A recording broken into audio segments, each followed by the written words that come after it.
నా భక్తులారా, నేను నాగమ్మ తల్లిని.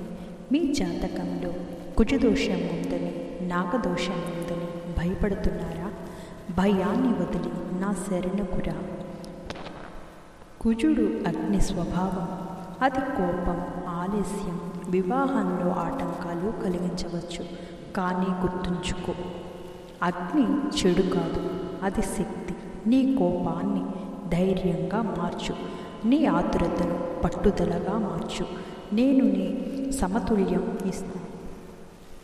పూర్వజన్మ కర్మ వలన నాగదోషం వస్తుంది అంటారు. కానీ కర్మ కంటే శరణాగతి గొప్పది. అది ప్రతి శుక్రవారం లేదా పంచమి తిథి నాడు నాగదేవతకు పాలు అర్పించు. పసుపుతో పూజ చేయి, చీమలకు పిండి వేయి. ఇలా చేస్తే నీ జీవితంలో నిలిచిపోయిన పనులు ముందుకు సాగుతాయి. భక్తుడా, జాతకం నీ ప్రయాణానికి మ్యాప్ మాత్రమే, కానీ నీ భక్తి నీ గమ్యాన్ని మార్చే శక్తి. ప్రతిరోజు ఓం నాగదేవ్యే నమః అని 21 సార్లు జపించు. నీ ఇంట్లో శాంతి, వివాహయోగం, సంతానయోగం, ధనయోగం కలుగుతాయి. నీ భయాన్ని నేలలో కలిపి నీ ఆశను నా పాదాల వద్ద ఉంచు. నీ జీవితంలో ఉన్న దోషాలు కరిగిపోతాయి. శుభం.